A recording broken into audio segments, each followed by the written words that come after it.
you a unique fruit. Nobody can copy you. You are never going to lose your salvation ever. He is faithful to answer every prayer. வார்த்தைக்குள் கடந்து செல்வோம். உபாகமம் 8ஆம் அதிகாரம் 18ஆம் வசனத்தை வாசிப்போம். உன் தேவனாகிய கர்த்தரை நினைப்பாயாக, அவரே உன் பிதாக்களுக்கு ஆணையிட்டு கொடுத்த தம்முடைய உடன்படிக்கையை உறுதிப்படுத்தும்படி இந்நாளில் உனக்கு உண்டாயிருக்கிறது போல ஐஸ்வர்யத்தை சம்பாதிக்கிறதற்கான பலனை உனக்கு கொடுக்கிறவர். கடந்த சில வாரங்களாக புதிய ஆண்டு ஆராதனை முதற்கொண்டு பின்னிட்டு பாருங்கள் முன்னேறி செல்லுங்கள் என்கின்ற புத்தாண்டு செய்தி ஒன்று நாம் பார்த்து கொண்டோம். ஒரு சிறிய தொடரை பார்த்து கொண்டிருக்கிறோம். அதில் அநேக பாடங்களை ஏற்கனவே நான் போதித்து விட்டேன். இப்பொழுது நேரடியாக இன்றைக்கு வேண்டிய காரியத்தை குறித்து பேச விரும்புகிறேன். ஏற்கனவே 2 காரியங்களை பேசியிருக்கிறேன். முதலாவது, தேவன் உங்களுடைய வருமானத்தை ஒரு உயர்வான நோக்கத்தோடு பிணைக்கப்பட வேண்டும் என்று தேவன் விரும்புகிறார். ஸோ தேவன் நம்முடைய வாழ்க்கையில் வருமானத்தை கொடுக்கும் போது அது தேவனுடைய நோக்கத்தோடு ஒரு உயர்வான நோக்கத்தோடு பிணைக்கப்பட்டிருக்க வேண்டும், இணைக்கப்பட்டிருக்க வேண்டும். நீங்கள் கரெக்டாக உங்களுடைய வருமானத்தை தேவனுக்கென்று செலவு செய்யும் போது தேவன் அதில் ஒரு அதிகரிப்பை கொடுப்பார், ஒரு முன்னேற்றத்தை கொடுப்பார், ஒரு பெருக்கத்தை கொடுப்பார். அது மட்டுமல்ல, செல்வாக்குள்ள ஒரு வாழ்க்கையும் கொடுப்பார். இன்ஃப்ளூயன்ஸ், மற்றவர்களை தொடக்கூடிய, மற்றவர்களை ஆசீர்வதிக்கக்கூடிய அருமையான அற்புதமான செல்வாக்குள்ள நிலைமைகள் கர்த்தர் நமக்கு தருவார். ஆனால் அந்த நிலைமைகளுக்கு வரும்பொழுது தனக்கென்று அதை பயன்படுத்தாமல் பிறருடைய நன்மைக்கு, அவர்களுடைய வாழ்வுக்கு நீங்கள் அதை பயன்படுத்த வேண்டும். அப்படி செய்யும் பொழுது கர்த்தர் உங்களுக்கு செல்வாக்குள்ள நிலைமைகளை கொடுப்பார். இன்றைக்கு 3வது காரியத்தை பார்க்க விரும்புகிறேன். 3வது காரியம், number 1 is income, number 2 is influence. Today I want to talk about impact.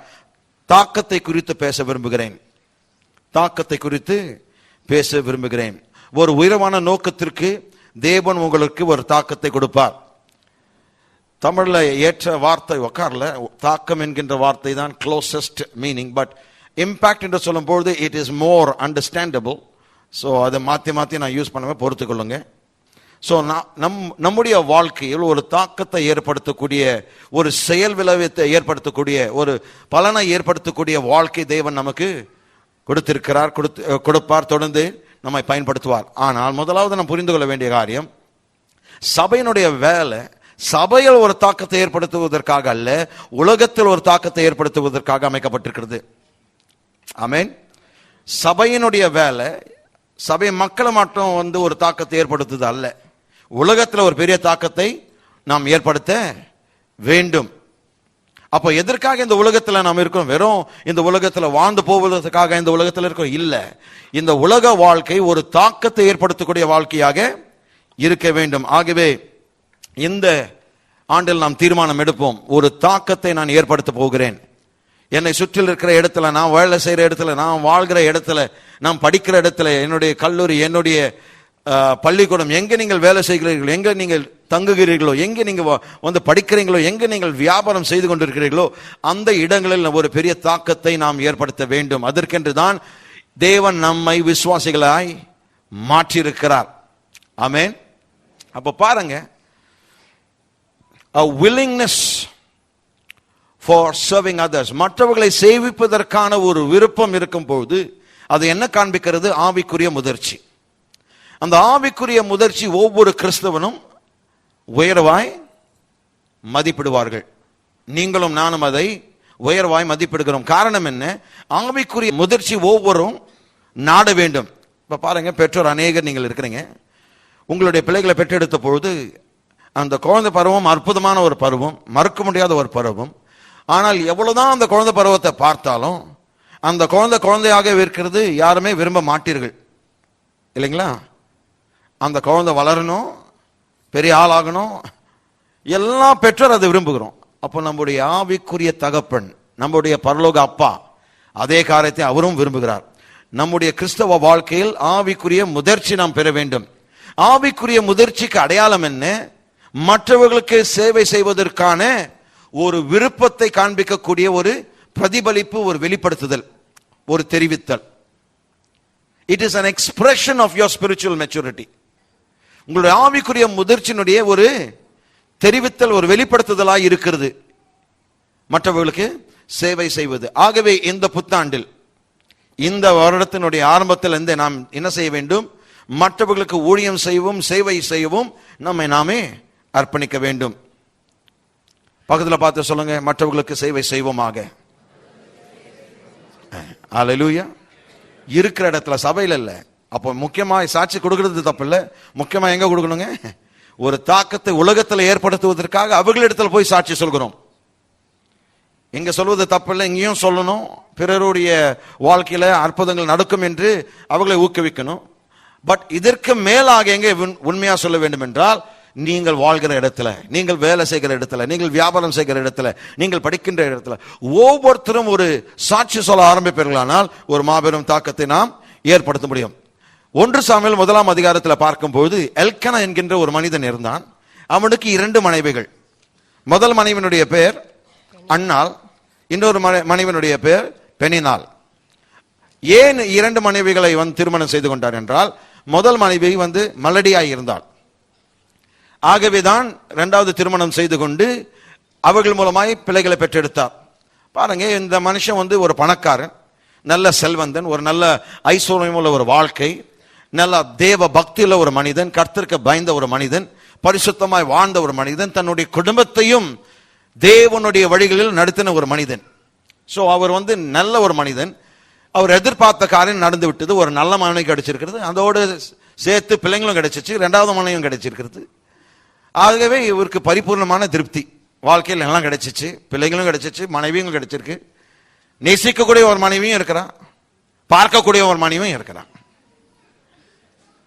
ஆகவே எனக்கு வெல் சாட்டிஸ்ஃபைடுன்றாரு, எனக்கு பரிபூர்ணமான திருப்தி இருக்குது, இது போதும் எனக்குன்னு சொல்லி அவர் வாழ்ந்து கொண்டிருந்தார். அதே போலவே அன்னாளுக்கும் பாருங்க ஒரு திருப்தி உள்ள ஒரு வாழ்க்கை. She settled. என்னன்னா, நான் அதிகமாய் நேசிக்கப்படுகிற மனைவி. ஏனென்றால் ஒவ்வொரு வருடம் இந்த பண்டிகை வரும்பொழுது பெண்ணினாளுக்கும் அவருடைய பிள்ளைகளுக்கும் ஒரு பங்கு கொடுப்பார். ஆனால் அன்னாளுக்கு வரும்போது இரட்டை பங்கு கொடுக்கிறார். காரணம் என்ன? அன்னாளை உயிருக்கு உயிராய் நேசித்தார், உண்மையாய் அவர் மீது பாசம் காண்பித்தார், தயவு கொடுத்தார். அவருடைய எல்லா ஆசீர்வாதங்கள் முக்கியமாக இவளுக்கு தான் கொடுப்பார். ஆகவே she felt she was the favored one. ஆகவே அவளுக்கு அந்த திருப்தி இருந்துச்சு. அவளை விட என்ன நேசிக்கிறார், அவருடைய அன்பு, அவருடைய கவனம் எல்லாமே என்னிடத்தில் இருக்கிறது. என்னை கேட்காமல் ஒன்றும் செய்யறதில்லை, என்னை அதிகமாய் மதிக்கிறார். நான் பிள்ளை பெறாத நேரத்திலும் என்னை அதிகமாய் விரும்பி என்னை நேசிக்கிறார். ஆகவே எனக்கு பரிபூர்ணமான திருப்தி. அது மட்டுமல்ல, இவள் குழந்தை பெற்றதுனால நாங்க சேர்ந்து வாழ்த்துக்கிறோம், இது போதும். கொஞ்ச நாள் நல்லா போயிடுச்சு. அதுக்கப்புறம் என்ன பண்ணான், பெண்ணினால் இவளுடைய மலட்டுத்தன்மையை பார்த்து விசனப்படுத்த ஆரம்பித்தாள். வேதம் சொல்கிறது 1 சாமுவேல் 1ஆம் அதிகாரம் 6ஆம் வசனத்தில், அவளை விசனப்படுத்தினாள், வேதனைப்படுத்தினாள், கோபமாக்கினாள், கோபமூட்டினாள். விசனப்படுத்துவது என்றால் ப்ரொவோக்கிங். பாருங்க, ஆரம்பத்தில் அவ்வளோ அவளுக்கு தெரியல, அண்ணாளுக்கு அவ்வளோ தெரியல, ஏதோ சும்மா விளையாட்டுக்கு சொல்றேன்னு நினைச்சிட்டு விட்டான். ஆனால் போக போக அது தீவிரமாகும் போது அதனுடைய பாதிப்பு இவளுக்கு அதிகமாய் தாக்குனது. அது ஒரு பெரிய ஒரு வேதனை உண்டாக்கிறது.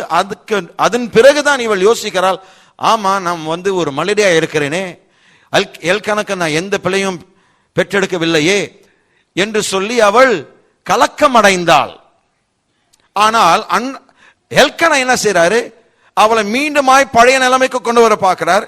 ஏற்கனவே உனக்கு எல்லாமே இருக்குமா, நான் உனக்கு எல்லாம் கவனிக்கிறேனே, எல்லாம் கொடுக்கிறேனே, நான் 10 குமாரர்களை பார்க்கலும் நான் உனக்கு விசேஷமானவன் அல்லவா, நான் போதுமானவன் அல்லவா என்று அவரை பார்த்து கேட்கிறாள்.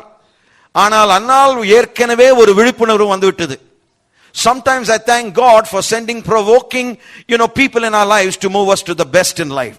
சில வேளைகளில் தேவன் பெண்ணினாட்களை போல் மக்களை அனுப்பி நம்மை தூண்டி நமக்குள் இருக்கிற அந்த ஆற்றலை வெளிப்படுத்துவதற்கு நாம் இந்த சுகபோகமான வாழ்க்கையை ஏற்றுக்கொண்டு அமைதியாயிட்டு திருப்தி அடைந்து இதிலே செட்டில் ஆயிடலாம் பார்க்கிறோமே, அதை குத்தி எழுப்பி தூண்டி விட்டு, இல்லை இது ஏற்கென்று நீர் படைக்கப்படவில்லை, ஒரு மனுஷனுடைய மனைவியாக இருக்கிறது மட்டுமல்ல, ஒரு மிகப்பெரிய தாக்கத்தை உலகத்தில் ஏற்படுத்தக்கூடிய ஒரு கருவனுடைய வாழ்க்கையில் இருக்கிறது.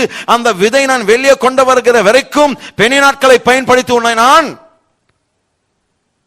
விசனப்படுத்துவேன். நம்முடைய வாழ்க்கையிலும் கூட பாருங்க, அவ்விதமாய் கர்த்தர் செய்வார். நல்ல சம்பளம், நல்ல மனைவி, நல்ல குடும்பம், நல்ல வாழ்க்கை, நல்ல வேலை, நல்ல வியாபாரம், நல்ல சபை, நல்ல வார்த்தை, இதுக்கு மேல என்ன வேணும்னு சொல்லிட்டு நைஸா வீட்டில் உட்காந்துருது. திருப்தி அடைந்தது. போதும், இந்த வாழ்க்கை போதும், கர்த்தர் எல்லாவற்றையும் கொடுத்துட்டார் என்று அமைதியாயிட்டு செட்டில் ஆயிடுறோம். அதிலேயே நின்று விடுகிறோம். ஆனால் சரியான நேரத்தில் கர்த்தர் வார்த்தையை அனுப்பி, சில நேரத்தில் மக்களையும் அனுப்புவார், ஆனால் பெனினாலை போல மக்களை அனுப்பி நம்மை வசனப்படுத்தி நமக்குள் இருக்கிற உண்மையான ஆற்றலை வெளியே கொண்டு வருவதற்கு கர்த்தர் பிரயாசப்படுவார். பக்கத்தில் பார்த்து சொல்லுங்க, இருக்கிற விதமாய் திருப்தி அடையாதீங்க. நாம் அனைவருக்குள்ளும் தெய்வீக ஆற்றல்கள் உண்டு. கர்த்தர் அதை வெளிப்படுத்த விரும்புகிறார். ஆமென். சோ இவர் நீ கவலைப்படாதமா, நீ ஏன் அழுகிற, நீ ஏன் சாப்பிடாம இருக்கிற, நான் தான் இருக்கிறேனே, நான் உனக்கு போதுமானவனா இருக்கிறேன், நான் உன்னை நேசிக்கிறேன், உனக்கு எல்லாவற்றையும் செய்யறேன், உனக்கு என்ன குறை வச்சிருக்கிறேன். அப்ப அவர் சொல்கிறார், உன்னுடைய பிரச்சனை இல்லை, ஆனா எனக்குள் ஏதோ ஒரு நோக்கம் கர்த்தர் வைத்திருக்கிறார். நான் மலடியா இருப்பது கர்த்தருடைய விருப்பம் அல்ல, கர்த்தருடைய திட்டமும் சித்தமும் அல்ல.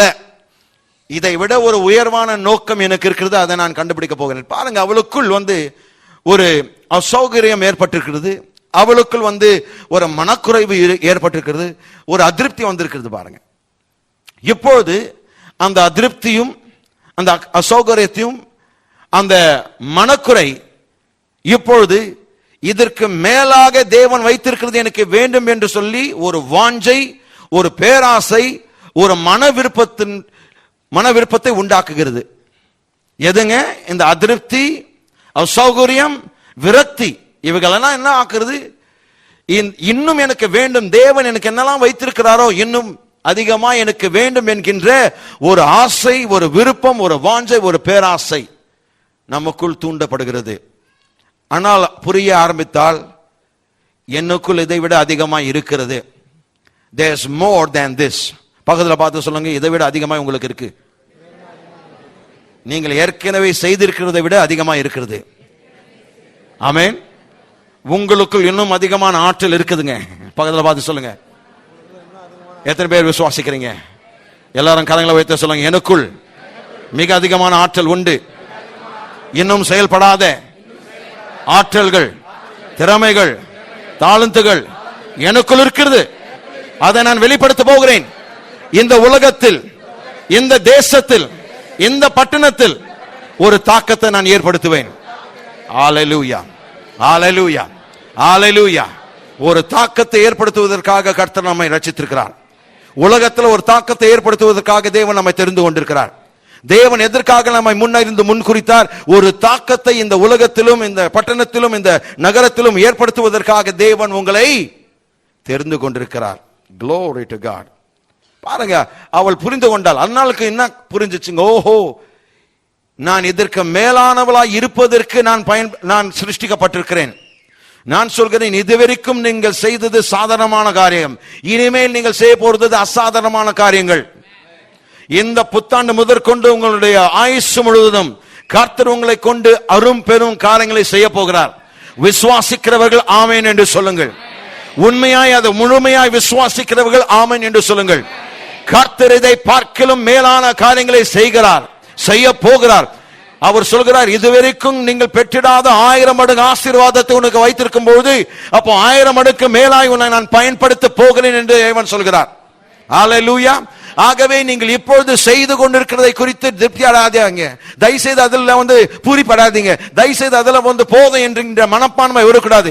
இன்னும் நான் செய்ய வேண்டும், இன்னும் நான் தாக்க வேண்டும், இன்னும் ஒரு பாதிப்பை ஏற்படுத்த வேண்டும், இன்னும் மற்றவர்களுடைய வாழ்க்கையில் ஒரு ஆசீர்வாதத்தை கொண்டு வர வேண்டும், இன்னும் மற்றவர்களுடைய வாழ்க்கையில் மாபெரும் விளைவுகளை கொண்டு வரக்கூடிய ஒரு வாழ்க்கையாக என்னுடைய வாழ்க்கை மாற வேண்டும் என்று நாம் தீர்மானம் செய்வோம். ஆனால் அதுதான் செய்தால் அன்னைக்கு அதிகமாய் செய்வதற்கு நான் சிருஷ்டிக்கப்பட்டவள். ஆகிய என்ன பண்ணால், எல்கனாவை கடந்து பார்க்க ஆரம்பித்தாள், எல்கனாவை தாண்டி பார்க்க ஆரம்பித்தாள். ஏன்? எல்கனா என்ன குறிக்கிறது? எல்லா அன்பும், எல்லா தயவும், எல்லா பொருளாதார ஆசீர்வாதங்களும் தான் குறிக்கிறது எல்கனா. ஏனென்றால் எல்லாவற்றையும் அவர் கொடுத்தார்.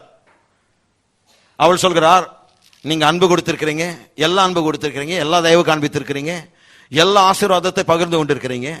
ஆனால் அவைகள் எல்லாமே என்னை திருப்தியாக்க முடியல, அவைகள் எல்லாமே என்னுடைய கதவை திறக்க முடியல,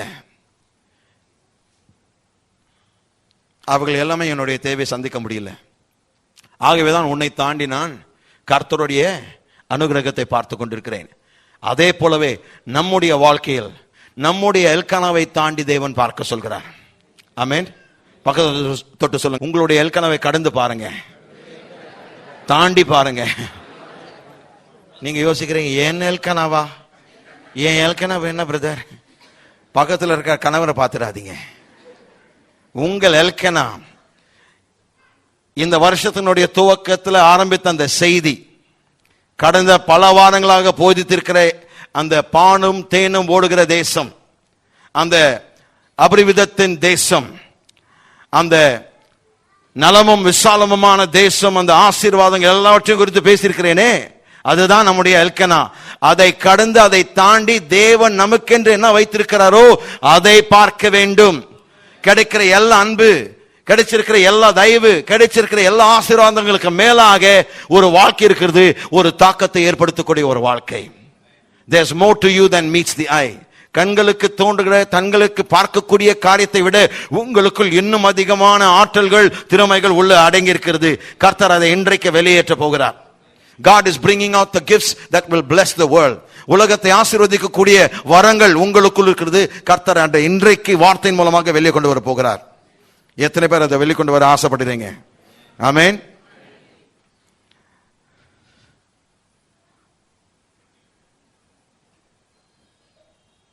உங்களில் சிலர் இந்த காலை வேளையினுடைய குரலை கேட்டுக்கொண்டிருக்கிற உங்களில் சிலர் அண்ணாலை போல் இருக்கிறீர்கள். நீங்கள் ரட்சிக்கப்பட்டிருக்கிறீர்கள். தேவன் உங்களை நேசிக்கிறார் என்று நீங்கள் அறிந்திருக்கிறீர்கள். உங்களுடைய வாழ்க்கையில் தேவனுடைய தயவு இருக்கிறது என்று உங்களுக்கு தெரியும். தேவனுடைய ஆசீர்வாதம் உங்களை சூழ்ந்து கொண்டிருக்கிறது என்று உங்களுக்கு நன்றாகவே தெரியும். ஆகவே என்ன செய்கிறோம்? அதுல திருப்தி அடைந்திருக்கிறோம், அதுல சந்தோஷப்படுகிறோம், அதுல நிறைவு காண்கிறோம், அது போதும் என்று அமர்ந்து கொண்டிருக்கிறோம். கர்த்தர் அதை இன்றைக்கு மாற்றுகிறார். இந்த நாளில் உங்களை பார்த்து நான் சவால் இடுகிறேன், முன்னேறி செல்லுங்கள். உலகத்தில் ஒரு மாபெரும் தாக்கத்தை ஏற்படுத்துங்கள். முதலாவது உலகத்தை தாக்குவதற்கு முன்பாக ஒரு தாக்கத்தை நம்முடைய இந்த வேலூர் பட்டணத்தில் ஒரு தாக்கத்தை ஏற்படுத்துவோம். நீங்க வேலை செய்யற இடத்துல ஒரு தாக்கத்தை ஏற்படுத்துங்க. நீங்க வாழ்கிற அந்த தெருவில் ஒரு தாக்கத்தை ஏற்படுத்துங்க. இருந்த வண்ணமாக நாங்கள் இருக்க போறது இல்லை, ஒரு தாக்கத்தை ஏற்படுத்தக்கூடிய ஒரு மக்களா இருக்க போகிறோம். நம்முடைய சமுதாயத்தை நாம் தாக்க போகிறோம். எப்படி அதை செய்ய போகிறோம்? எப்படி ஒரு மாற்றத்தை கொண்டு வர போகிறோம்? எப்படி ஒரு மறுரூபத்தை கொண்டு வர போகிறோம்? நாம் சென்று செயல்பட போகிறோம். அமைதியா இருக்கிறீங்க. சோ இந்த புதிய ஆண்டுல ஆசீர்வாதங்கள் உண்டு, பாலும் தேனும் போடுகிற தேசம் உண்டு, பணம் நிறைந்த ஒரு வாழ்க்கை உண்டு, செழிப்பு நிறைந்த ஒரு வாழ்க்கை உண்டு, எல்லாம் உண்டு. ஆனால் அதற்கு மேலாக ஒரு மாபெரும் தாக்கத்தை ஏற்படுத்தக்கூடிய வாழ்க்கையாக நம்முடைய வாழ்க்கை இருக்க வேண்டும். Amen. The question I want to ask you today is, are you making an impact or are you making an impression? ஒரு உணர்வை ஏற்படுத்துகிறீர்களா அல்லது ஒரு தாக்கத்தை ஏற்படுத்துகிறீர்களா? வேதத்துல ஆபிரகாம், மோசே, யோசப், யோசுவா, காலேப், சாமுவேல், தாவீத், சாலமன், எலியா, எலிசா போன்ற மக்கள் இருந்தார்கள். தேவன் அவர்களை பயன்படுத்தினார். பழைய ஏற்பாட்டில் பாருங்க, இவர்கள் எல்லோரும் பாருங்க, ஒரு உணர்வை ஏற்படுத்த, ஒரு இம்ப்ரெஷன் ஏற்படுத்த அவர்கள் விரும்பவில்லை, முயற்சிக்கவில்லை. ஒரு மாற்றத்தை, ஒரு தாக்கத்தை ஏற்படுத்த தேவனால் பயன்படுத்த வேண்டும் என்று அவர்கள் விரும்பினார்கள். கவனிங்க, இந்த மக்கள், அரும்பெரும் இந்த தேவ மக்கள், தேவ மனிதர்கள் ஒரு இம்ப்ரெஷன் உண்டாக்குவதற்கு அவங்க விருப்பம் இல்லை, அதற்கு முயற்சிக்கல. மாறாக ஒரு இம்பாக்ட் பண்ணுவதற்கு தேவனிடத்துல தங்களை ஈண்டு கொடுத்தார்கள். அப்போ நம்முடைய வாழ்க்கையில மற்றவர்களை இம்ப்ரெஸ் பண்ணக்கூடிய அளவுக்கு நாம் இருக்கக்கூடாது, மக்களுடைய உணர்வை தூண்டிவிடக்கூடிய மக்களா இருக்கக்கூடாது. மாறாக நாம் ஒரு இம்பாக்ட், ஒரு தாக்கத்தை ஏற்படுத்தக்கூடிய, ஒரு விளைவு கொண்டு வரக்கூடிய, ஒரு பலனை கொண்டு வரக்கூடிய மக்களாய் நாம் மாற வேண்டும். இப்போ இந்த இம்பாக்டுக்கும் இம்ப்ரெஷனுக்கும் என்ன வித்தியாசம் நீங்க யோசிக்கலாம். இந்த உணர்வைக்கும் இந்த தாக்குதலுக்கும், தாக்குதல் இல்லை, தாக்கத்திற்கும் என்ன வித்தியாசம் விளக்கி சொன்னால் உங்களுக்கு நன்றாக புரிஞ்சிடும். ஒரு உணர்வை ஏற்படுத்த நாம் நாடும் பொழுது காட்சி அளிக்கிறோம், ஒரு காட்சியை ஏற்படுத்துகிறோம். கவனிக்க வேண்டும். when I make an impression I seek to make a display. ஒரு உணர்வை நான் ஏற்படுத்த நான் முற்படும் பொழுது ஒரு காட்சி அல்லது ஒரு காரியத்தை நான் வெளிப்படுத்துகிறேன். ஆனால் ஒரு தாக்கத்தை நான் ஏற்படுத்தும் பொழுது ஒரு வேறுபாட்டை, ஒரு வித்தியாசத்தை நான் ஏற்படுத்துகிறேன். I'm making a difference. We must move from making an impression to making a difference. We are not a display mechanism. காட்சி அளிக்கக்கூடிய பொம்மைகள் நாம் அல்ல. அல்லது இந்த விளம்பர போர்டெல்லாம் பார்த்திருப்பீங்க, அதுதான் டிஸ்பிளே. எதுக்காக அது வைக்கப்பட்டிருக்குது? அதுல இருக்கிற டிஸ்பிளேயை பார்த்துட்டு நீங்க போய் அந்த பொருட்களை வாங்க வேண்டும். நாம் விளம்பர போர்டுகள் அல்ல. ஆமென். ஒரு தாக்கத்தை ஏற்படுத்தக்கூடிய, ஒரு வித்தியாசத்தை ஏற்படுத்தக்கூடிய மக்களாய் நாம் இருக்க வேண்டும். அதை சொல்கிறேன் ஒரு சில வினாடிகளில் எப்படி அந்த தாக்கத்தை ஏற்படுத்த முடியும். ஆனால் இந்த முதலாவது வித்தியாசத்தை நாம் புரிந்து கொள்ள வேண்டும். ஒரு இம்ப்ரெஷனை உண்டாக்கும் போது ஒரு டிஸ்பிளே உண்டாக்க போறோம், நம்மை வெளிப்படுத்துகிறோம். ஆனால் ஒரு தாக்கத்தை ஏற்படுத்தும் பொழுது, தாக்கத்தை நாடும் பொழுது ஒரு வித்தியாசத்தை ஏற்படுத்துகிறோம். அப்போ ஒரு வித்தியாசத்தை இந்த பட்டணத்தில் ஏற்படுத்துகிற மக்களாய் நாம் மாற வேண்டும். இரண்டாவதாக ஒரு உணர்வை ஏற்படுத்தும் பொழுது மக்களை மையமாக செய்ததை சொல்கிறோம். மக்களை மையமாக வைத்துக் கொண்டு இம்ப்ரெஸ் பண்ண பார்க்கிறோம். நம்முடைய தோற்றத்தில், நம்முடைய பாவனை, நம்முடைய பேசுகிற விதம், பழகிற விதம் எல்லாத்தையும் என்ன பண்ண பார்க்கிறோம்? மக்களை கவர்ந்திருக்க பார்க்கிறோம், மக்களை சந்திக்க பார்க்கிறோம். மக்கள் எப்படி உங்கள் வசமாய் திருப்ப முடியும், மக்கள் எப்படி உங்களை நேசிப்பாங்க, எப்படி பேசினா அவங்க நம்ம பக்கம் திரும்புவாங்க, இப்படி மக்களை மையமாக்கி கொண்டு சில காரியங்களை செய்கிறோம். ஆனால் தாக்கத்தை ஏற்படுத்துகிறவர்கள் கிறிஸ்துவை மையமாக வைத்துக் கொண்டு செயல்படுவார்கள். எத்தனை பேர் விளங்கிடுச்சுங்க? இம்ப்ரெஷன் வரும்போது நான் மக்களை சார்ந்திருக்கிறேன். உங்களை நான் இம்ப்ரெஸ் பண்ண நினைச்சா உங்களுக்கு ஏற்ற செய்து நான் பேசணும். உங்களுக்கு பிடிச்ச வார்த்தைகள் நான் பேசினா உங்களுக்கு என்ன பிடிச்சிடும், அதுதான் இம்ப்ரெஷன். ஆனால் உங்களை இம்ப்ரெஸ் பண்ண நான் வரல. உங்களுக்குள் ஒரு தாக்கத்தை ஏற்படுத்தக்கூடிய, உங்களை விசனப்படுத்த நான் வந்திருக்கிறேன். உங்களை தூண்டி விடக்கூடிய ஒரு வைராக்கியத்தோடு இன்னைக்கு நான் வந்துட்டேன். That's right. தூண்டுதல் தான் சொன்னேன். உங்களுக்குள் ஒரு மாபெரும் தூண்டுதலை கொண்டு வந்து அதன் மூலமாய் நீங்கள் போய் செயல்பட வேண்டும். தேவனுடைய ராஜ்யத்தை விரிவாக்க வேண்டும். இந்த சபையில் இருக்கிற ஒவ்வொருத்தரும் இந்த நாள் முதற்கொண்டு கர்த்தருக்கென்று ஏதாவது செய்யணும். ஆமென். உங்களால் முடிந்ததை செய்யுங்க. கர்த்தர் உங்களால் முடியாததை செய்ய சொல்லல. உங்களால் முடிந்ததை செய்யுங்க. எப்படி செய்யலாம் அதுக்கு பிறகு பார்ப்போம். சோ இம்ப்ரெஷன் சொல்லும் போது நம்மை சார்ந்திருக்கிறது. Making an impression is what we do for ourselves. நமக்காக நாம் என்ன செய்கிறோமோ அதான் இம்ப்ரெஷன், உணர்வு. மற்றவர்களுக்காக நாம் என்ன செய்கிறோமோ அதுதான் இம்பாக்ட். உங்களுக்கு இம்ப்ரெஷன் வேணுமா, இம்பாக்டா இருக்கணுமா? ஹலோ, ஒரு இம்பாக்ட், ஒரு தாக்கத்தை நாம் ஏற்படுத்த வேண்டும். அதுதான் இந்த மூன்றாவது காரணம். வருமானம் முதலாவது இன்கம், இரண்டாவது இன்ஃப்ளூயன்ஸ் செல்வாக்கு, மூன்றாவது தாக்கம் இம்பாக்ட். வெறும் லோக்கல் அல்ல, குளோபலா கூட நம்ம என்ன பண்ணணும், ஒரு தாக்கத்தை ஏற்படுத்தணும். இப்போ இந்த ஆன்லைன் மூலமாக பல தேசத்திலிருந்து பார்க்கக்கூடிய மக்களுக்குள் ஒரு தாக்கத்தை ஏற்படுத்துகிறோம். அங்கு வாழ்கிற இந்த விசுவாசிகள் என்ன செய்கிறார்கள், இந்த சர்ச் மெம்பர்ஸ் என்ன பண்ணுகிறார்கள், அவர்கள் இருக்கிற இடத்துல அவர்கள் ஒரு மிகப்பெரிய தாக்கத்தை ஏற்படுத்துகிறார்கள். அநேகருக்கு சத்தியத்தை போதிக்கிறார்கள். சில இடத்துல சபையும் ஆரம்பித்திருக்கிறோம். பாருங்க, இந்த இடத்துல இருந்து உலகம் முழுக்க ஒரு தாக்கத்தை ஏற்படுத்துகிறோம். அதே போலவே நீங்களும் உங்களால் தேவனால் அழைக்கப்பட்டு நீங்கள் செய்ய வேண்டிய காரியத்தை செய்யும் பொழுது உள்ளூரிலிருந்து வெளிநாடுகள் வரைக்கும் ஒரு பெரிய தாக்கத்தை நம்மால் ஏற்படுத்த முடியும். Write this down. I want to leave this with you. Ordinary people in the hands of an extraordinary God. எழுதிக்கீங்க, நான் அப்புறமா தமிழ்ல சொல்றேன். Ordinary people in the hands of an extraordinary God. They take risks and they turn the world upside down for Jesus. மீண்டும் ஆங்கிலத்தில் எழுதுவர்களுக்கு சொல்கிறேன். Ordinary people in the hands of an extraordinary God. They take risks. And they turn the world upside down for Jesus. அசாதாரணமான தேவனுடைய கரத்தில் இருக்கிற சாதாரணமான மக்கள் அவர்கள் இந்த ரிஸ்க் எடுக்கும்போது, துணிவுள்ள காரியங்களை அவர்கள் செய்யும் பொழுது, ரிஸ்க் என்று சொல்லும் பொழுது துணிவுள்ள காரியங்களை செய்யும் பொழுது, ரிஸ்க் எடுக்கணும். வாழ்க்கையில் ரிஸ்க் எடுத்தாதான் ரிவார்டு கிடைக்கும். ரிஸ்க் இல்லாம ரிவார்டு வராது.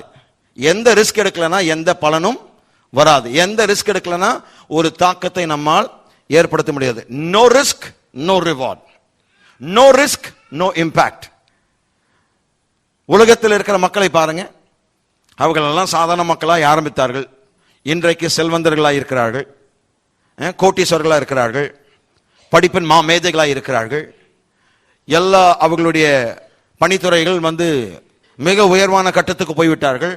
சிஓ ஆயிட்டாங்க, பெரிய பெரிய ஆட்களாய் விட்டார்கள், செல்வந்தர்களாய் மாறிவிட்டார்கள், சீமான்களாய் மாறிவிட்டார்கள். ஆனால் அவர்களுடைய வாழ்க்கை பாருங்க, அவர்கள் சாதாரண மக்களை தான் ஆரம்பித்தார்கள். ஆனால் ரிஸ்க் எடுத்தாங்க. வாழ்க்கையை பணைய வச்சு அதை ரிஸ்க் எடுத்தாங்க.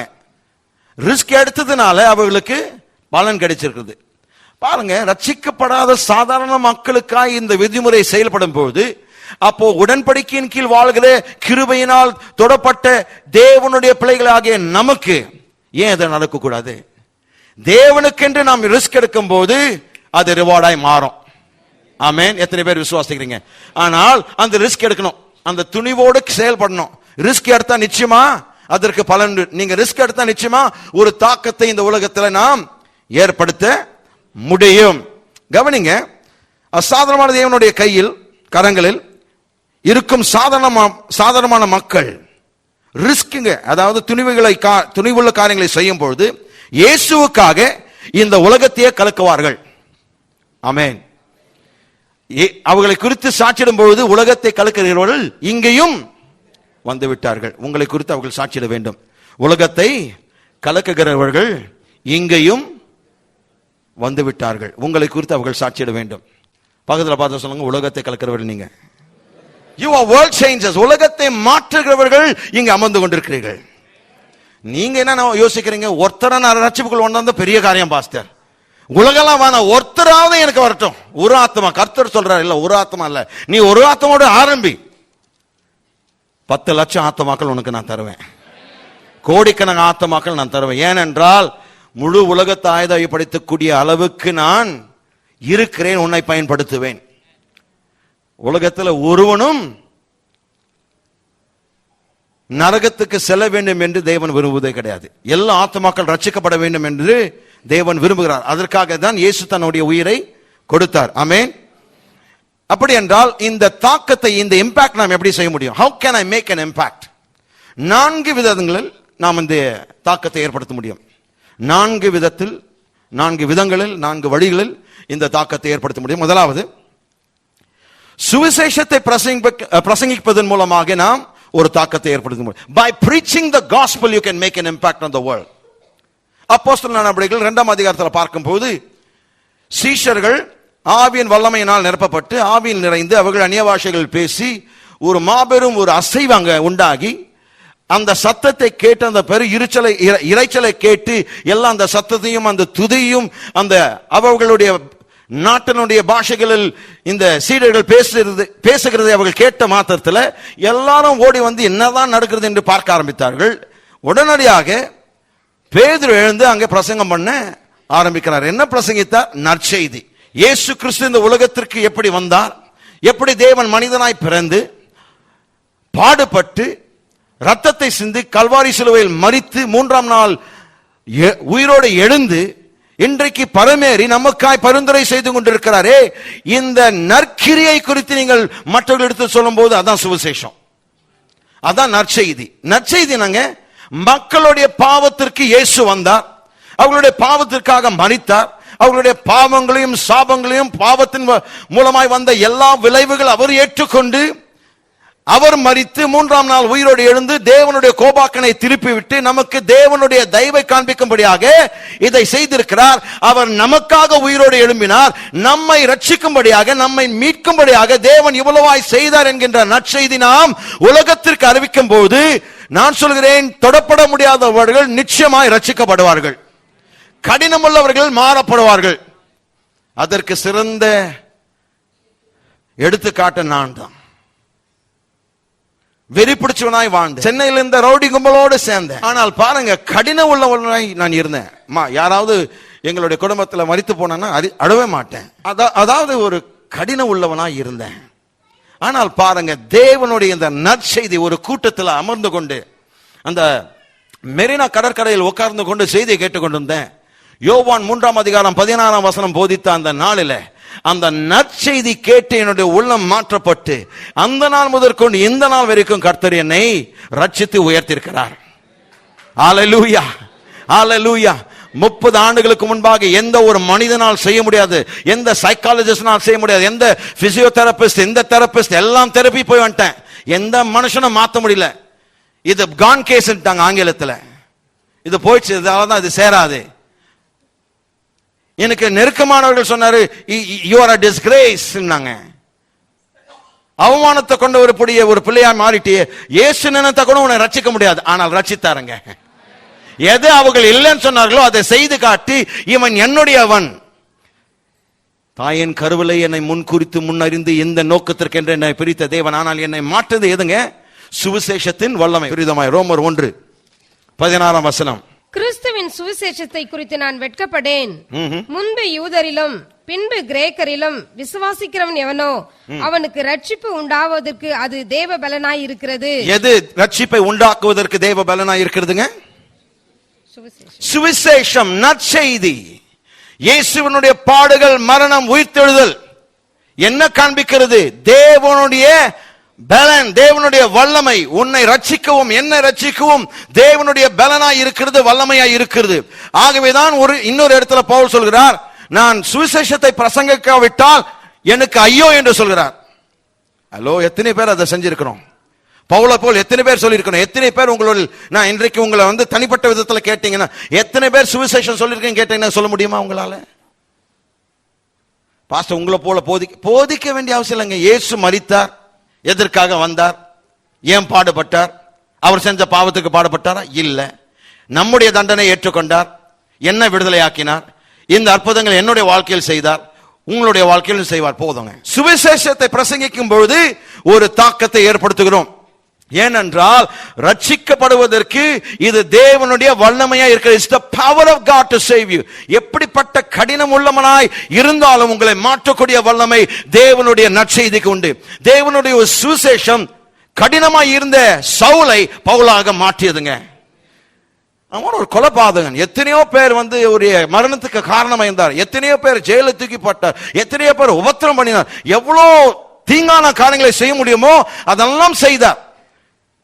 ஆனால் ஒரு குறிப்பிட்ட நாளில் சுவிசேஷத்தினுடைய ஒளி அவருக்குள் பிரவேசித்த பொழுது ஒரு மாபெரும் மாற்றம். சவுலாய் இருந்தவர் அப்போஸ்தலர் பவுலாய் மாறினார்.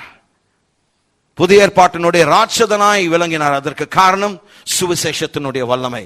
ஆகவே நீங்கள் சுவிசேஷத்தை சொல்லுங்க. உங்களுடைய சொந்த வார்த்தைகளில் சுவிசேஷத்தை நீங்கள் எப்படி புரிந்திருக்கிறீர்கள்? இயேசு ஏன் பிறந்தார், எதற்காக வந்தார், என்ன செய்தார், அவருடைய மரணத்தின் மூலமாக உங்களுக்கு என்ன செய்திருக்கிறார், உன் குடும்பத்திற்கு என்ன செய்தார், அவருடைய உயிர்த்தெழுதல் மூலமாய் எப்படி உன்னுடைய வாழ்க்கை மாற்றப்பட்டது. நீங்கள் அதை பிரசங்கிக்கும் போது, அதை சொல்லும் போது ஒரு தாக்கத்தை ஏற்படுத்துகிறீர்கள். ஆமென். இரண்டாவதாக, தேவனுடைய வல்லமை வெளிப்படுத்துவதன் மூலமாய் ஒரு தாக்கத்தை ஏற்படுத்துகிறோம். We make an impact by demonstrating the power of God. தேவனுடைய வல்லமை வெளிப்படுத்துவதன் மூலமாய் ஒரு தாக்கத்தை ஏற்படுத்துகிறோம். அப்போஸ்தலர் நடவடிக்கைகள் 3 பேதுரும் யோவானும் ஆலயத்திற்கு செல்கிறார்கள். ஜெப வேளையில் செல்கிறார்கள். அங்கே இருந்த ஒரு சப்பானியை பார்க்கிறார், ஒரு மடமனை பார்க்கிறார்கள். அந்த மனுஷன் இவங்களை பார்த்து தர்மம் கேட்கிறார். அப்போ பேதுரு எங்களை நோக்கி பாருன்றார். அவர் நோக்கி பார்க்கிற, ஏதாவது கொடுக்க போறார். அப்போ அவர் உடனே சொல்றார், வெள்ளியும் பொண்ணும் என்னிடத்தில் இல்லை, ஆனால் என்னிடத்தில் இருக்கிறவைகளை உனக்கு நான் தருகிறேன். நசரேயனாகிய இயேசுவின் நாமத்தில் எழுந்து நட என்று சொல்லி அவரை கைப்பிடிச்சு தூக்கி நிறுத்தினார். அவன் நின்ற உடனே அவருடைய கால்களுக்கு பலன் கிடைச்சு பரிபூர்ணமாக சுகம் பெற்று அவன் துள்ளி குதித்து ஓடி கர்த்தரை மகிமைப்படுத்தினார். பாருங்க, 2ஆம் அதிகாரத்தில் பிரசங்கத்தின் மூலமாய் 3000 பேர் தொடப்பட்டு 3000 பேர் தாக்கப்பட்டு 3000 பேருக்குள்ள ஒரு தாக்கத்தை ஏற்படுத்தி அன்றைக்கு அவர்கள் ரட்சிக்கப்பட்டார்கள். எத்தனை பேருங்க? ஒரே ஒரு பிரசங்கத்தில் 3000 பேர் நித்தியமாய் மாற்றப்பட்டவர்கள். இன்றைக்கு அந்த 3000 பேர் பரலோகத்தில் இருக்கிறாங்க, ஒரே ஒரு பிரசங்கத்தின் மூலமா. ஏனென்றால் தேவனுடைய சுவிசேஷம் மிக வல்லமையுள்ளதா இருக்கிறது. என்னுடைய வார்த்தைகள் வீணாய் போகும், உங்களுடைய வார்த்தைகள் வீணாய் போகும். ஆனால் கர்த்தருடைய நற்செய்தி, கர்த்தருடைய சுவிசேஷம், கர்த்தருடைய வார்த்தை ஒரு காலமும் வீண் போகாது. நீங்க விதைத்த அந்த விதைக்கு நிச்சயமாய் பலன் உண்டு. இன்றைக்கு இல்லாவிட்டாலும் நிச்சயமாய் ஒரு நாளில் நீங்கள் யாரிடத்தில் அதை பகிர்ந்து கொண்டீரோ நிச்சயமாய் அவர்கள் தொடப்படுவார்கள், மாற்றப்படுவார்கள், ரட்சிக்கப்படுவார்கள். அதான் அந்த சிஸ்டர் சொன்னாங்க. இன்றைக்கு அவங்க போயிட்டு இருக்கலாம், ஏதோ நடக்கலன்னு சொல்லி போயிருக்கலாம், ஆனால் திருப்பி வருவாங்க. என் வாழ்க்கையை பார்த்து நிச்சயமாக திருப்பி வருவார்கள். அது ஒன்று. இரண்டாவது, தேவனுடைய வல்லமை வெளிப்படுத்தின பொழுது 5000 பேர் தொடப்பட்டு ரட்சிக்கப்பட்டார்கள். எத்தனை பேருங்க? 5000 பேருங்க. ஒரே ஒரு அற்புதத்தின் மூலமாய் 5000 பேர் தொடப்பட்டார்கள். இன்றைக்கு உங்களை பார்த்து சொல்கிறேன், தேவன் பேதுருனுடைய தேவன் மட்டுமல்ல, உங்களுடைய தேவனாய் இருக்கிறார். எத்தனை பேர் விசுவாசிக்கிறீங்க? The same God who made a lame man walk for Peter will make him walk for you. ஆமென். பேதுருக்கு அதே அற்புதத்தை செய்த தேவன் உங்களுக்கும் அதை செய்வார். உங்கள் மூலமாய் முடவர்கள் நடக்க முடியும், குருடர்கள் பார்வை பெற முடியும். துணிவு வேணுங்க. அவர்களுக்கு செய்வனா எனக்கும் செஞ்சாகணும். ஏன்? அதே உலகத்தில் நானும் வாழ்ந்திருக்கிறேன். அவர் 1ஆம் நூற்றாண்டில் செய்யறேன், நாம 21ஆம் நூற்றாண்டில் செய்யறேன். வெறும் ஒரு 2000 வருஷம் தான் கேப் இருக்கிறீங்க. அந்த கேப்ல நாம பூர்ணுங்க. பேதுரு ஆரம்பித்ததை நாம் என்ன செய்யணும்? முடிக்கணும்.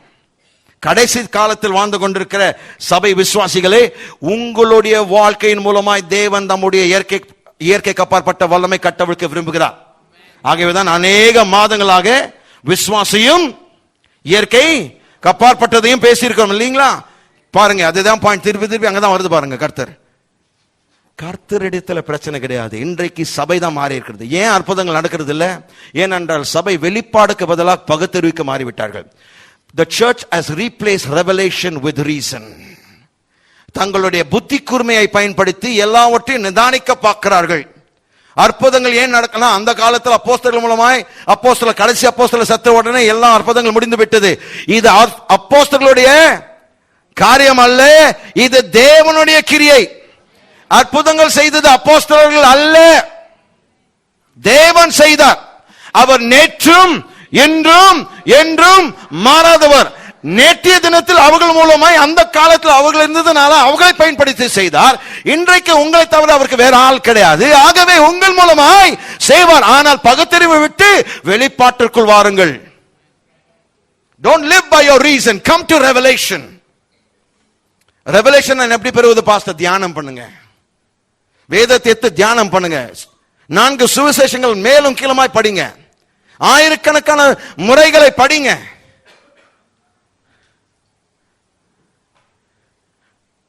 தியானம் பண்ணுங்க. அதே அற்புதங்கள் நீங்களும் செய்வீர்கள். ஏனென்றால் யோவான் 14:12 என்ன சொல்லியிருக்குது? மெய்யாகவே மெய்யாக உங்களை சொல்கிறேன், என்னை விசுவாசிக்கிறவன் நான் செய்த கிரியைகள் தானும் செய்வான், இவைகளை பார்க்கலும். ஏன்? நான் பிதாவிடத்திற்கு செல்கிறபடியினால். Glory to God. அப்போ தேவன் சொல்றார் மெய்யாகவே மெய்யாக. ரொம்ப இம்பார்ட்டன்ட் வேர்டுங்க. ஆணித்தரமா உங்களுக்கு சொல்றேன், நான் செய்த அற்புதங்கள் நீங்களும் செய்வீர்கள், இதை பார்க்கலும் மேலான அற்புதங்கள் செய்வீர்கள். பக்கத்தில் பார்த்து சொல்லுங்க, அற்புதங்களால் செய்ய முடியும். ஏனென்றால் அற்புதங்களை செய்கிறது நீங்க அல்லங்க, தேவன். Amen. Listen, a miracle is not a difficulty. It is so easy. Miracles are very easy. எத்தனை பேர் விசுவாசிக்கிறீங்க? அற்புதங்கள் மிக எளிதானவைகள். எத்தனை பேர் அத காமெண்ட் சொல்றீங்க? Come on, let me see your hand. Let me see your, let me come on, put up your hand. எத்தனை பேர் அற்புதங்கள் எளிதா இருக்குதுன்னு சொல்கிறீர்கள்? Thank you. எத்தனை பேர் இல்லைன்னு சொல்றீங்க? மகத்தான ஒரு சபை. இந்த சபையில் எதற்காக தான் நான் இங்க இருக்க விரும்புகிறேன். எல்லாரும் விசுவாசிக்கிறீங்க. கவனிங்க, அற்புதங்கள் உலகத்தை கேட்டனா அது சாதாரணமான ஒரு காரியம் அல்ல. ஆனா நீங்க எல்லாரும் வந்து அற்புதங்கள் எளிதானவைகள் என்று விசுவாசிகள். காரணம் என்ன தெரியுங்களா? why is it easy? நான் செய்யல, தேவன் செய்கிறார். எத்தனை பேர் கருதி தேவன் எதை தொட்டாலும் ரொம்ப ஈஸி? தேவனுக்கு எல்லாமே டேக் இட் ஈஸி பாலிசி தான். இருக்கிறீங்களா? அவருக்கு கேன்சரும் ஒண்ணு, ஜலதோஷம் ஒண்ணு. நம்ம ஜலதோஷம்னா தைரியமா கை வச்சு ஜெபம் பண்ணுவோம். அதே கேன்சர்னா பாஸ்டரை கூப்பிடுங்க.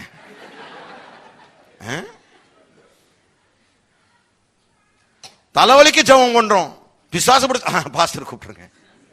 அந்த சூசைட் போங்க, அவர் ஓட்டிடுவார். அவர் வரம் பெற்ற மனிதன். நீங்களும் வரம் பெற்றவர்கள். பிசாசை துரத்துவதற்கு நீங்கள் வரம் பெற்றவர்கள். வியாதியஸ்தர்களை குணமாக்க உங்களிடத்தில் வல்லமை உண்டு. அற்புதங்களை செய்யக்கூடிய வல்லமை உங்களுக்குள் கிரியை செய்து கொண்டிருக்கிறது. அற்புதங்களை செய்யக்கூடிய வல்லமை இயேசு கிறிஸ்துவின் உயிர்த்தெழுதலின் வல்லமை. சில பேர் உயிர்த்தெழுதலின் வல்லமைக்காக ஜெபித்துக் கொண்டிருக்கிறார்கள். பவுல் சொல்கிறார், உயிர்த்தெழுதலினுடைய வல்லமை புரிந்து கொள்ள எனக்கு ஞானம் தாங்கன்றார். அவர் என்ன சொல்கிறார்? எனக்கு அந்த வல்லமை வேணாம், ஏற்கனவே இருக்கு, அதை நன்றாக புரிந்து கொள்ள நான் ஜெபிக்கிறேன் என்றார். நம்ம எப்படி ஜெபிக்கிறோம்? we are praying for the resurrection power. he is saying, Lord, I pray that I may know the resurrection power. வித்தியாசத்தை தெரியுதுங்களா? நம்ம என்ன சொல்றோம்? ஆண்டவரே உம்முடைய உயிர்த்தெழுதலின் வல்லமை தாங்கன்றோம். அவர் என்ன சொல்றார்? ஏற்கனவே இருக்கிற எனக்குள் இருக்கிற அந்த உயிர்த்தெழுதலினுடைய வல்லமையினுடைய மேன்மையை எனக்கு தெரியப்படுத்துங்க, வெளிப்படுத்துங்க, நான் அறிந்து கொள்ள விரும்புகிறேன். there is power inside of you. பக்கத்தில் பார்த்து சொல்லுங்க, உங்களுக்குள் தேவனுடைய உயிர்த்தெழுதலின் வல்லமை இருக்கிறது. சொல்லுங்க, உங்களுக்குள் இயேசு கிறிஸ்துவின் உயிர்த்தெழுதலின் வல்லமை இருக்கிறது. அல்லேலூயா. உங்களுக்குள் இருக்குதுங்க. நீங்க கை வைத்தால் நிச்சயமாக நடக்கும். வியாதியஸ்தர்கள் குணமாக்கப்படுவார்கள். ஏனென்றால் இது உங்களுடைய வல்லமை அல்ல, தேவனுடைய வல்லமை. பயப்படாதீர்கள். கொடிய நோய் இருந்தாலும் அதை பார்க்கலும் மேலான நாமம் இயேசுவின் நாமம். கேன்சர் என்கின்ற நாமத்திற்கு மேலான நாமம் இயேசுவின் நாமம். பிளட் கேன்சர் என்கின்ற நாமத்திற்கு மேலான நாமம் இயேசுவின் நாமம். ஆஸ்மா என்கின்ற நாமத்திற்கு மேலான நாமம் இயேசுவின் நாமம். எபோலா என்கின்ற நாமத்திற்கு மேலான நாமம் இயேசுவின் நாமம். எய்ட்ஸ் என்கின்ற நாமத்திற்கு மேலான நாமம் இயேசுவின் நாமம். அந்த நாமம் உங்களுக்குள் வாசம் பண்ணி கொண்டிருக்கிறது. அந்த நாமத்தினுடைய வல்லமை உங்களுக்குள் இருக்கிறது. இயேசுவின் நாமத்தை நீங்கள் விசுவாசத்தில் சொன்னால் அற்புதங்கள் நடக்கும்.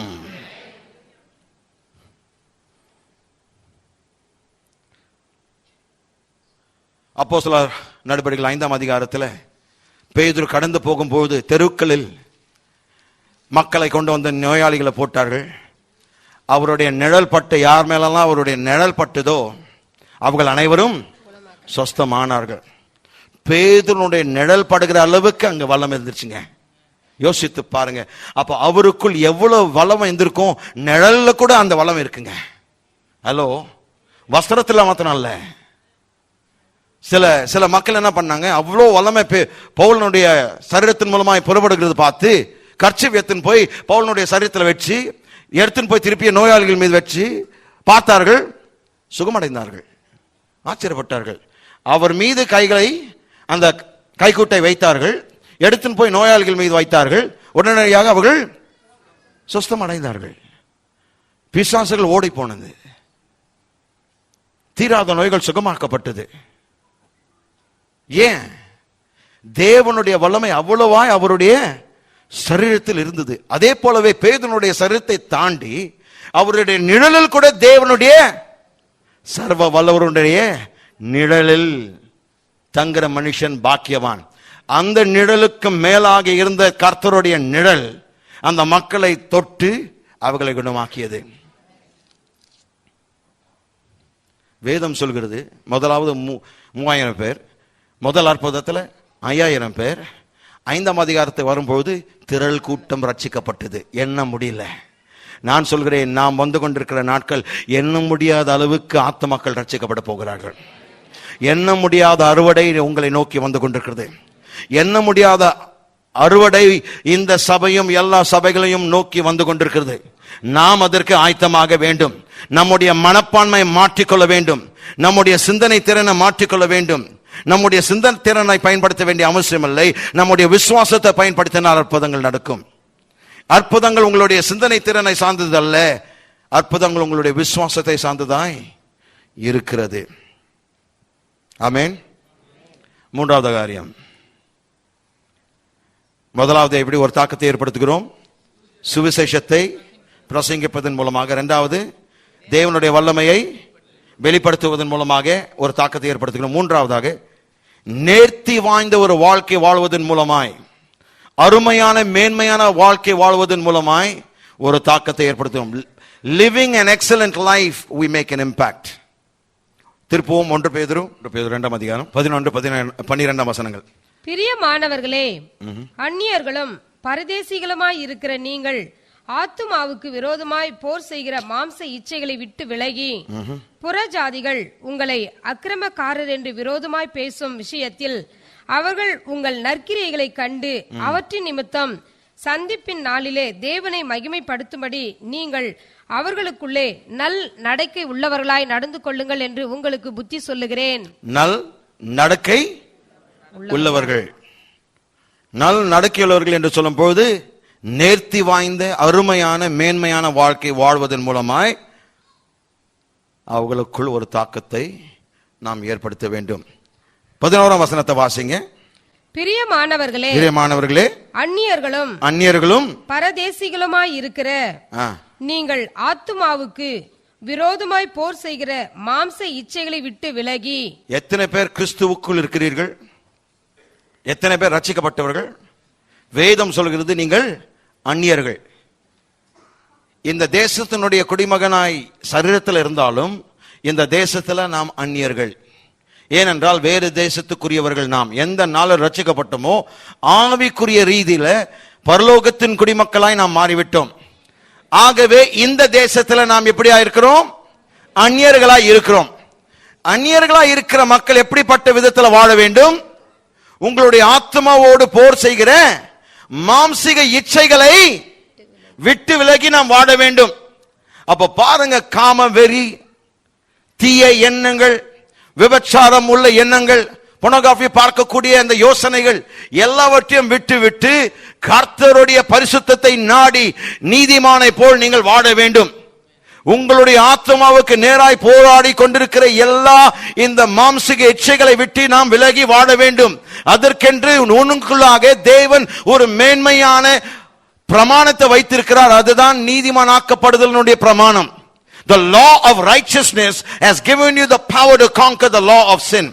பாவத்தின் பிரமாணத்தை மேற்கொள்ளக்கூடிய நீதியின் பிரமாணம் உங்களுக்குள் கிரியை செய்து கொண்டிருக்கிறது.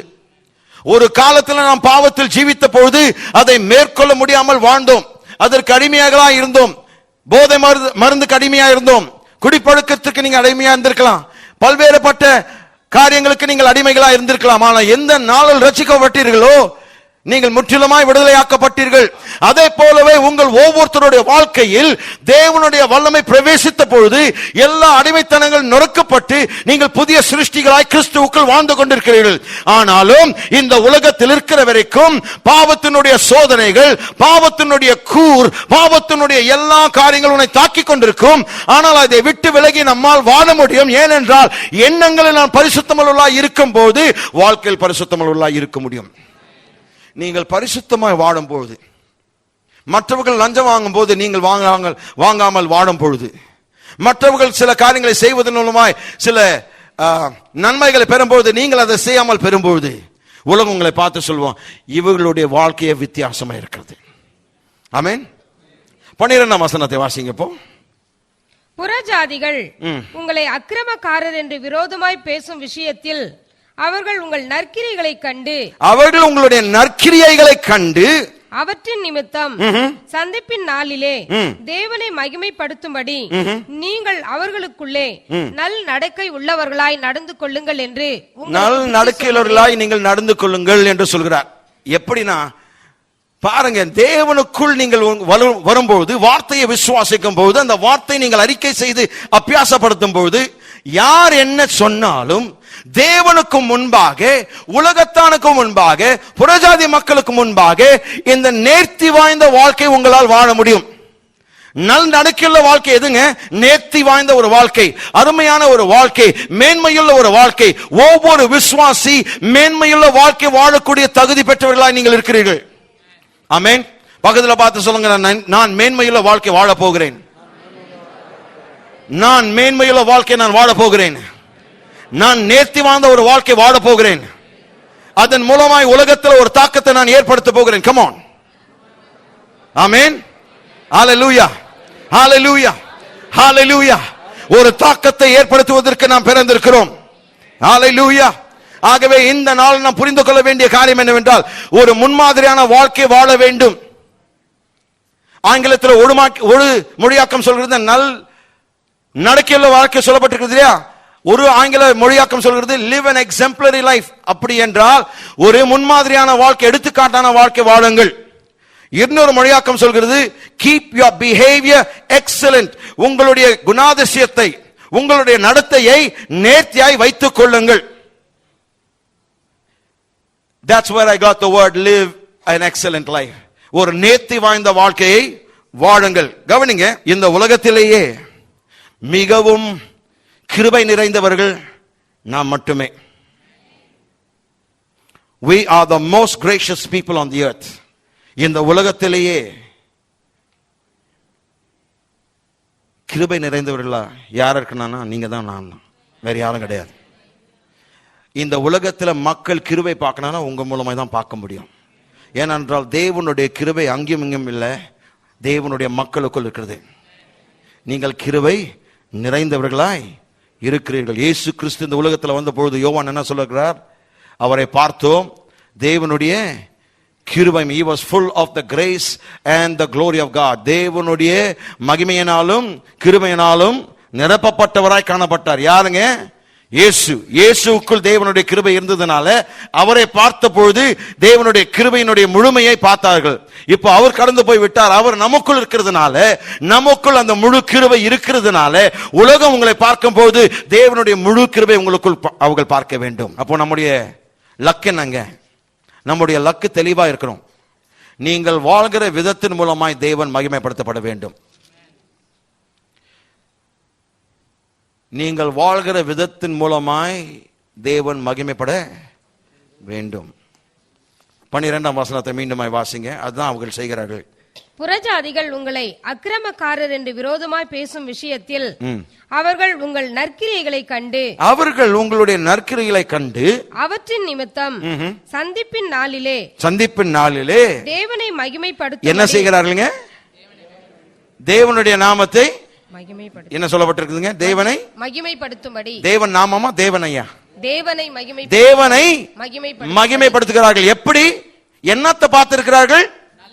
உங்களுடைய நற்கிரியைகளை பார்த்து அவர்கள் தேவனை மகிமைப்படுத்துகிறார்கள். சந்திப்பின் நாளிலே இயேசு இந்த உலகத்தை சந்திக்கும் பொழுது அவர்கள் தேவனை மகிமைப்படுத்துவார்கள். ஏன்? உங்களுடைய நற்கிரியைகளை பார்த்தது நிமித்தமாக.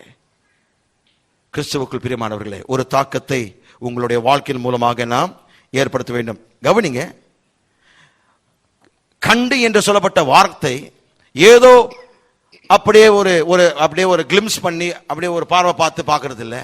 அங்க கண்டு என்கின்ற வார்த்தை மூல பாஷையில் பார்க்கும் போது அதிக காலம் எடுத்து படித்து ஒரு காரியத்தை பார்க்கிறோமே, நீண்ட காலம் எடுத்து ஒரு காரியத்தை பார்த்து படிக்கிறோமே, அதுதான் சொல்லப்பட்டிருக்குது. அப்போ நீண்ட காலமாய் உங்களை பார்த்து, உங்களுடைய வாழ்க்கை முறையை பார்த்து, நீங்கள் நடந்து கொள்கிற உங்களுடைய நடைமுறை வாழ்க்கையை நீண்ட காலமாய் பார்த்து அவர்கள் ஒரு முடிவுக்கு வருகிறார்கள், கர்த்தர் உண்மையுள்ளவர்.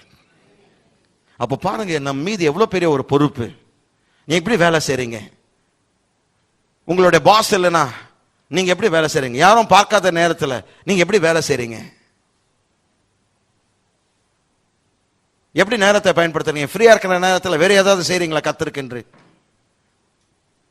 இல்ல மற்றவர்களுக்கு உதவி செய்கிறீர்களா? அதான் முக்கியம். பாருங்க, கவனிங்க, இயேசுவை அறியாத மக்கள் 24 மணி நேரமும் எப்பொழுதுமே நம்மை பார்த்து கொண்டிருக்கிறார்கள். உங்களுக்கு தெரியாமலே உங்களை பார்த்து கொண்டிருக்கிறார்கள். என்ன பார்த்து கொண்டிருக்கிறார்கள்?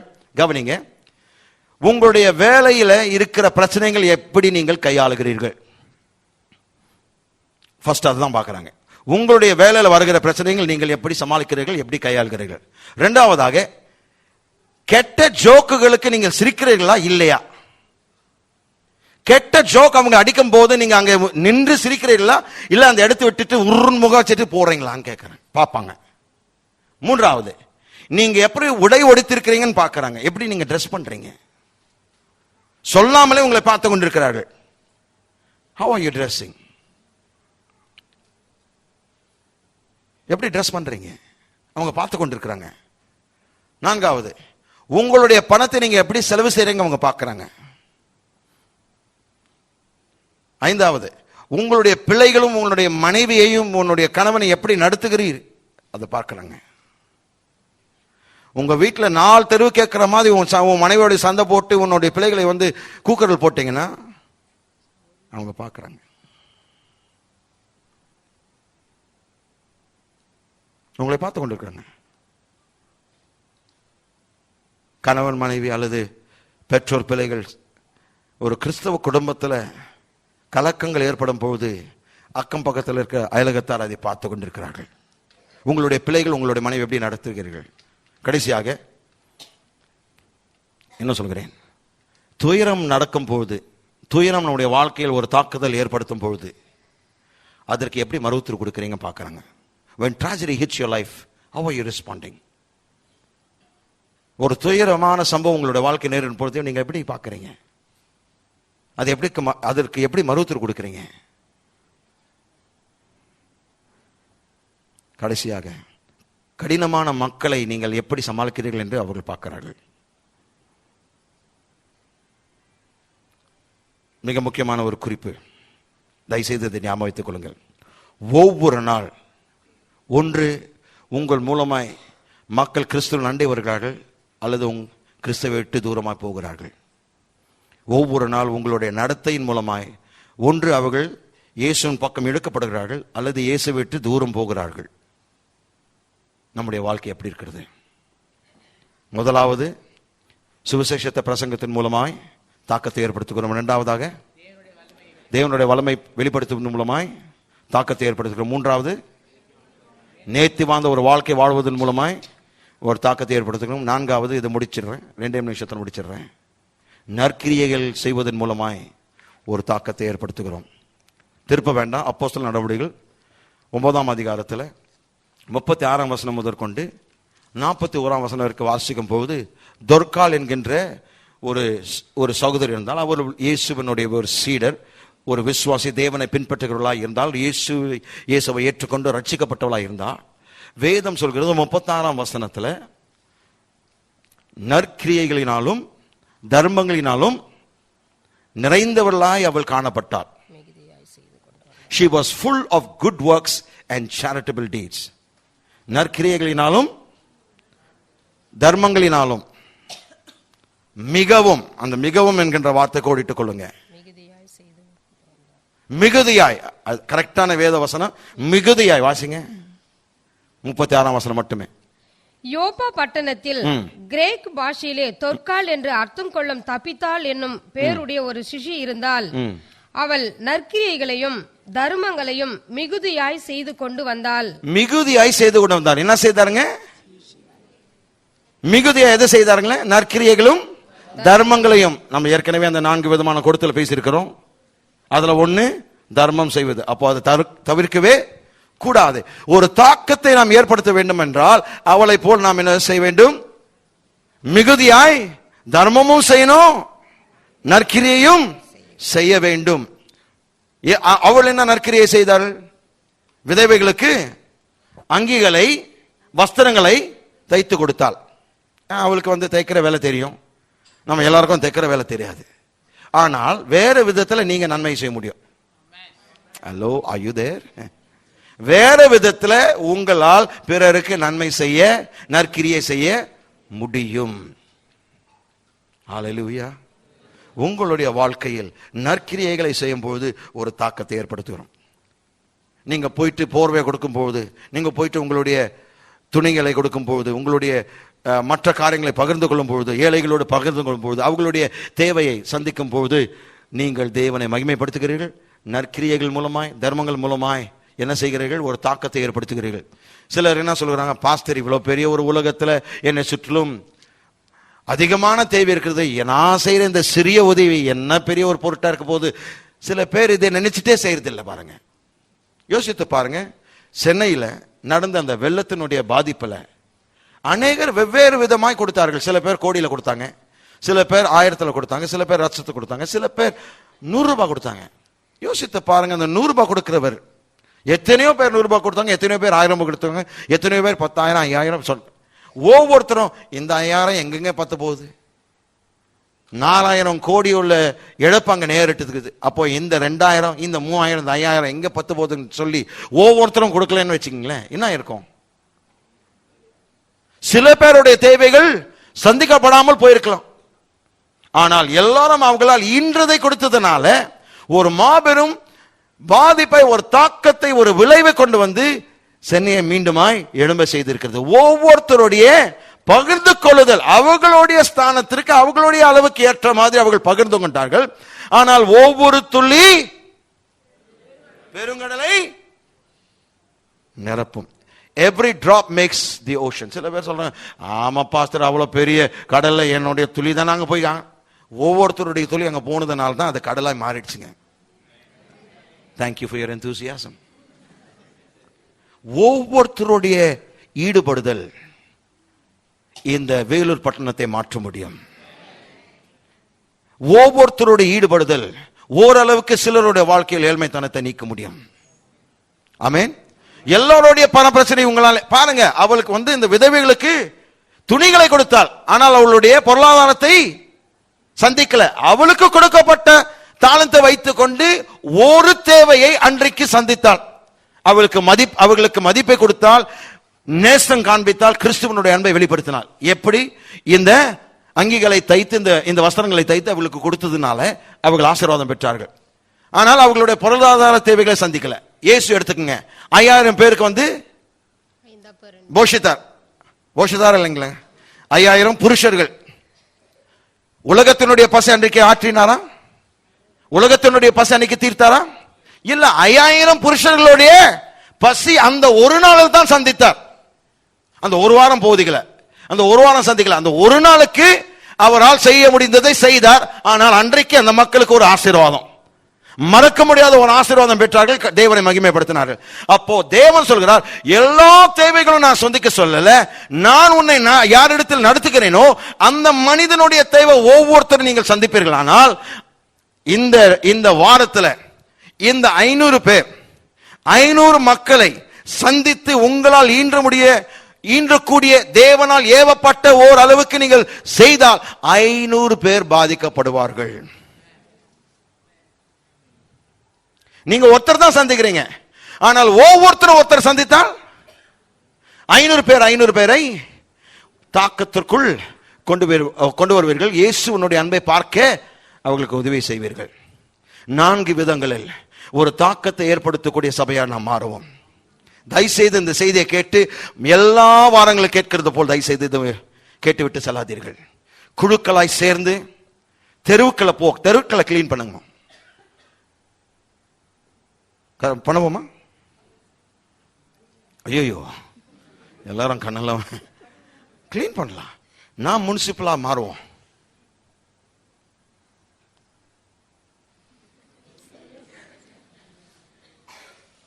எவ்வளவு சைலண்ட் ஆயிட்டீங்க பார்த்தீங்களா? செய்யலாமா செய்யக்கூடாதுங்களா? நம்முடைய தெருவை கிளீன் பண்ணலாங்க. பார்க்குறோமா? யாரும் அதை எடுக்கலையா? செல்ஃப் ஃபோக்கஸ் வரலையா? அந்த நாளில் நம்ம எடுப்போம். எடுத்து பாருங்களேன். யாரும் சொல்லாம நீங்க எடுத்து பாருங்க. அவங்க சொல்ல மாட்டாங்க, அயலகத்தார் ஒன்றும் சொல்ல மாட்டாங்க, உங்களை பார்ப்பாங்க. ஆனால் ஒரு நாள் ஒரு இமெயில் அனுப்புவாங்க, அன்றைக்கு நீங்க செய்த அந்த காரியத்தை நாங்கள் பார்த்தோம், உங்களுடைய வாழ்க்கையினுடைய நடத்தை நாங்கள் பார்த்து கொண்டிருந்தோம், இன்றைக்கு நாங்கள் இயேசுவின் இடத்தில் வருவதற்கு முழு காரணமே உங்களுடைய கிறிஸ்தவ நடத்தை. பிறகு சொல்வார்கள், one day you will get to know your life has blessed somebody. ஒரு நாள் உங்களுடைய வாழ்க்கை யாரோ ஒருத்தரை தொட்டது என்று நீங்கள் கண்டுகொள்வீர்கள். அந்த மனப்பான்மையோடு இந்த நாளில் உங்களை பார்த்து சொல்கிறேன், குழுக்களாய் சேருங்க. நாங்கள் வைத்திருந்தோம், என்கரேஜ்மெண்ட் குரூப் வைத்திருந்தோம். அவர்கள் என்ன செய்வார்கள்? வியாதிப்பட்ட மக்களை போய் சந்திப்பார்கள். ஹாஸ்பிட்டல் விசிட், ஹவுஸ் விசிட்டுங்க, மற்ற என்கரேஜ்மெண்ட் அதாவது பட்டதாரிகளுக்கு என்கரேஜ்மெண்ட் அனுப்புறது எல்லாம் செய்தார்கள். ஆனால் அவர்கள் சிலர் வெவ்வேறு இடத்துக்கு போகும்போது அது கலைஞ்சு போச்சு. மீண்டுமாய். ஆனால் என்கரேஜ்மெண்ட் குரூப் ஆக்க போறதில்லை. முழு பேரும் இந்த முழு சபையும் இறங்குவோம், ஹெல்ப் பண்ணுவோம், சமுதாயத்தை ஹெல்ப் பண்ணுவோம், தாக்கத்தை ஏற்படுத்துவோம். சுவிசேஷத்தை பிரசங்கிப்பதன் மூலமாய், தேவனுடைய வல்லமை வெளிப்படுத்துவதன் மூலமாய், ஒரு நேர்த்தியான வாழ்க்கை வாழ்வதன் மூலமாய், நற்கிரைகளை செய்வதன் மூலமாய். ஏஎஃப்டி சபையினுடைய புகழ வர போறதில்ல, இயேசுவின் புகழ் போகணும். அவர்கள் ரட்சிக்கப்படணுங்க, சமுதாயம் தொடப்படணும். வறுமையில் இருக்கிறவர்களை உயர்த்துவோம். உங்களால் ஈன்றதை செய்யுங்க. எல்லாருடைய தேவைகள், எல்லாருடைய படிப்பின் சேவைகளை சந்திக்க சொல்ல. கர்த்தர் யார் உங்களை நடத்துகிறாரோ, யாரை ஏவப்பட்டு உங்களை ஏவுதல் கொடுத்து அதை செய்ய சொல்கிறோம், அவங்களுக்கு மட்டும் செய்யுங்க. ஆனால் தயவு செய்து இதற்கு மேல ஒரு சபையாக நான் மௌனமாக இருக்க வேண்டாமுங்க. ஆகவேதான் இந்த தாக்கம் கடைசியாக வைத்தேன். ஏனென்றால் இந்த போதனை இதை முடிக்க போகிறேன். அடுத்த வாரத்தை தொடர்ந்து நம்முடைய தொடர் போதனையில் பார்க்க போகிறோம். ஆனால் இந்த நாளில் இந்த முழு சபையில் இருக்கிற அனைவரும் தயவு செய்து உங்களால் முடிந்ததை செய்து ஒரு தாக்கத்தை ஏற்படுத்துவோம். இந்த 4 விதத்தை தயவு செய்து உங்களுடைய வாழ்க்கையில் தியானம் பண்ணி, உங்களுடைய வாழ்க்கையில் நாளைய தினத்தில் அதை ஆரம்பிங்க. எத்தனை பேர் நாளைக்கே நான் ஸ்டார்ட் பண்றேன் பாஸ்டர் சொல்றவங்க?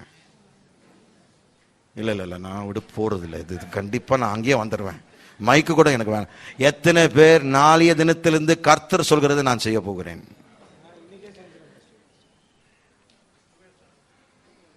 உங்களால் முடிந்ததை செய்யுங்க. சமுதாயத்திற்கு செய்யுங்க, உங்களுடைய தெருவுக்கு செய்யுங்க, உங்களுடைய உடன் வேலையாட்களுக்கு செய்யுங்க. நீங்க முடிச்சுட்டு அவர் பயங்கர போராடி கொண்டு இருக்கிறாரா, முடிக்க முடியாம அவர் தத்தளித்து கொண்டு இருக்கிறார், அவருக்கு போய் ஹெல்ப் பண்ணுங்க. எத்தனை பேர் அதை பண்ண முடியும் சொல்றீங்க? தேவன் எப்பொழுதுமே முடியாததை சொல்லவே மாட்டாருங்க. செய்ய முடியாத சொல்லவே மாட்டார். நம்ம செய்ய முடியாததை மட்டும்தான் சொல்லுவாருங்க. I am sure every one of you is qualified to do something for somebody so that Jesus will get all the glory. தேவனுக்கு எல்லா மகிமை உண்டாவதற்கு உங்களில் சிலர் ஒரு சிலருக்கு உதவி செய்தால், நம்மில் பலருக்கு உதவி செய்தால், நாம் அனைவரும் பிறருக்கு நன்மை செய்தால், நம்முடைய லெவல்ல செய்வோமானால் ஒரு தாக்கத்தை ஏற்படுத்தும், ஒரு இம்பாக்ட் பண்ண முடியுங்க. நமக்கு இம்ப்ரெஷன் வேணாம், இம்பாக்ட் வேணும். ஆமென். ஆண்டவரே சொல்லுங்க, ஆண்டவரே உம்முடைய நாமத்தினால், உம்முடைய நாமத்தின் மகிமைக்கென்று என்னை ஒரு இம்பாக்ட் பண்ணும்படியாக அர்ப்பணிக்கிறேன். என்னை பலப்படுத்துங்க, எனக்கு அறிவு கொடுங்க, எனக்கு ஞானத்தை கொடுங்க, சரியான ஏவுதல் கொடுங்க. நான் என்ன செய்ய வேண்டும் என்று எனக்கு காட்டுங்க. இந்த நாள் முதற்கொண்டு உம்முடைய நாமத்தின் மகிமைக்கென்று இந்த பட்டணத்துல, என்னுடைய வேலை ஸ்தலத்துல, நான் படிக்கிற இடத்துல, நான் வியாபாரம் செய்யற இடத்துல ஒரு தாக்கத்தை ஏற்படுத்துவேன். ஆமென். கரங்களை தட்டி தேவனை மகிமைப்படுத்துவோம். யாவரும் எழுந்து நிற்போம்.